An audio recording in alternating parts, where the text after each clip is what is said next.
কিন্তু আজকে স্বাধীনতার এত বছর পরে এসে দেখা গেল সেই ৭১ সালে পাকিস্তানি হানাদার বাহিনীর যে নারকীয় তাণ্ডব,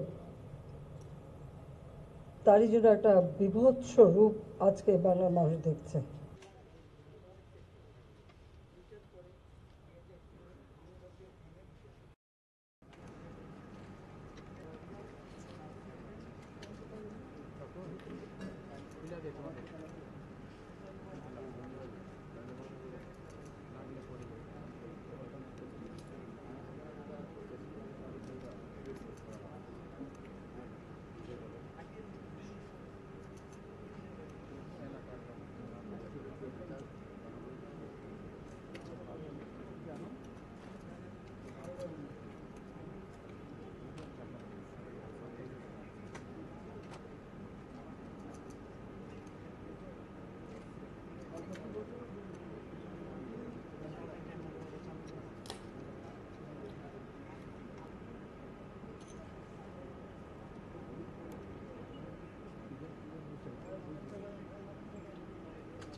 স্বাধীনতার পরে কিন্তু এই সেন্টারটা তৈরি করা হয় এবং সর্বশেষ ৭৫ সালে জাতির পিতা বঙ্গবন্ধু শেখ মুজিবুর রহমান নিজে এসেছিলেন। আমার মা কিন্তু কোথাও যেতেন না, আমার মাও এসেছিলেন। আমি, রেহানা, রাজ, আমরা সবাই এখানে খুব সুন্দর কালচারাল অনুষ্ঠান সব কিছু আমরা দেখে গেলাম এবং এটা এই টেলিভিশন সেন্টারটা বঙ্গবন্ধু শেখ মুজিব নিজে থেকে এটা উদ্বোধন করে দিয়ে গেলেন। ৯৬ সালে আমি আসার পর তখনকার যুগের নতুন আধুনিক ক্যামেরা থেকে শুরু করে সব কিছু কিনে এটাকে আরও সুন্দর করলাম। দ্বিতীয়বার আসার পরে এই টেলিভিশন সেন্টার আরও যত উন্নতি হয় তার জন্য আমরা ব্যবস্থা নিয়েছিলাম। কিন্তু আজকে স্বাধীনতার এত বছর পরে এসে দেখা গেল সেই 71 সালে পাকিস্তানি হানাদার বাহিনীর যে নায়কের তাণ্ডব, তারই জন্য একটা বীভৎস রূপ আজকে বাংলার মানুষ দেখছে।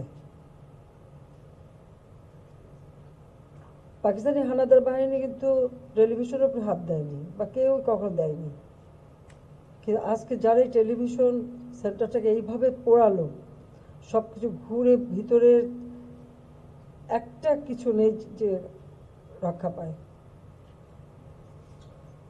তাহলে এরা কারা? এরা কি এই দেশের মানুষ? এরা কি এই দেশেই জন্ম, যে একটা দেশকে সম্পূর্ণভাবে ধ্বংস করার চিন্তা নিয়েই যেন তাদের এই আক্রমণ? গতকালকে মেট্রো রেল যা ছিল আমাদের জন্য সারা বিশ্বে বাংলাদেশের প্রত্যেকটা বাঙালির গর্বের একটা সম্পদ, সেটাকে ধ্বংস করলো। আর এই টেলিভিশনটা,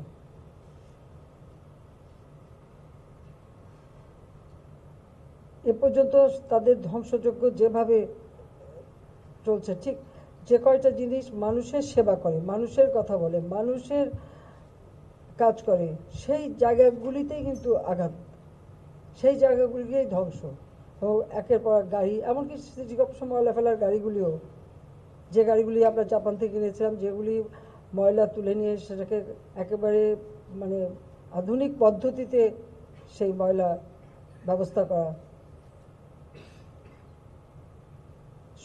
পানি শোধনাগার সেখানে হামলা করতে গেছে, বয়স শোধনাগার সেখানে হামলা।